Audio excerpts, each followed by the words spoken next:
আসসালামু আলাইকুম। একটু শুনেন ১ মিনিট। আপনার টাকা নেই, জব নেই, গাড়ি নেই, বাড়ি নেই, ভালো একটা জীবন নেই। আপনি খুব অসুখী, তাই না? আল্লাহর প্রতি কত অভিযোগ, তাই না? আমিও করি, সবাই করে। কালকে মাদারপুর থেকে আসার সময় একটা কাকাকে দেখলাম। তার হচ্ছে জিহ্বা একবারে নাই। তখন আমি ভাবতেছি যে আমার তো আল্লাহ একটা জিহ্বা দিছে, ২টা হাত দিছে, ২টা চোখ দিছে, ২টা পা দিছে। আমার কত অভিযোগ। আমি আল্লাহকে কত কিছু বলি, হে আল্লাহ, তুমি যদি আমাকে এইটা দিতে, আর একটু ওইটা দিতে। অথচ তার কথা যখন ভাবলাম,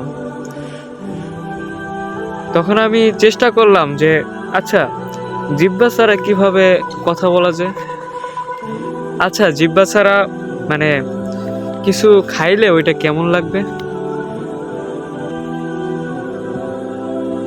ভাইবা দেখছেন? অথচ আল্লাহ আমাদের হাত পা শরীর সবকিছু দিয়েছে।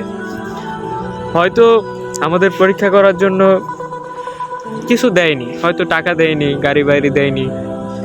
আচ্ছা, যাদের টাকা আছে, গাড়ি বাড়ি আছে, এমনও মানুষ আছে যে টাকা পয়সা গাড়ি বাড়ি, আমি এখন চিন্তা করতেছি, আমার যদি অনেক টাকা থাকতো, আমার যদি এখন গাড়ি বাড়ি থাকতো।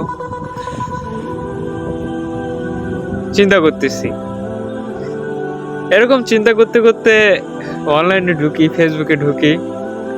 সেদিন দেখলাম যে একজন অনেক কোটিপতি, কিন্তু সে কিছু খেতে পারে না। তার চামড়া এই এই গাল এই গাল থেকে ঝুলে পড়ে একবারে নিচ পর্যন্ত মাটির সাথে মিশে আছে। এরকম অবস্থা, কি বলবো। হয়তো কারো টাকা আছে, কারো সুখ নেই, কারো সুখ আছে, কারো টাকা নেই, বা কারো সুখ টাকা কিছুই নেই, তবে ভালো একটা শরীর আছে, মুখ আছে, ঠিক মতন খেতে পারে, হাঁটতে পারে। আল্লাহ তাকে কাউকে সম্পূর্ণ করে পাঠাননি।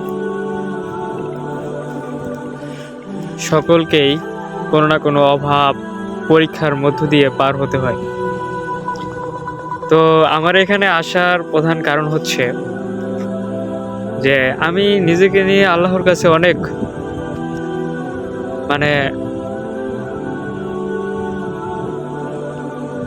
অনেক অভিযোগ ছিল যে আল্লাহ, আমাকে যদি আরেকটু ওইটাও দিতে, এইটা দিতে, সেটা দিতে। তবে যখন আমি ওই কাকাকে দেখে জিহ্বা ছাড়া কিছু খাওয়া, কিছু বলার কথা অনুভব করতে লাগলাম, যে আমি এটা চিন্তা করতে লাগলাম যে ধরি আমার জিহ্বা নাই কিন্তু টাকা আছে, কিন্তু আমি তখন কিভাবে খেতাম, কিভাবে আমি কথা বলতাম? অনেক মানুষের চোখ নেই, পা নেই। আচ্ছা, একটু চোখ বন্ধ করে একটু হাঁটার চেষ্টা করবেন তো, দেখবেন কেমন লাগে। এক পা একটু উপরে উঠিয়ে এক পা দিয়ে হাঁটার চেষ্টা করবেন তো।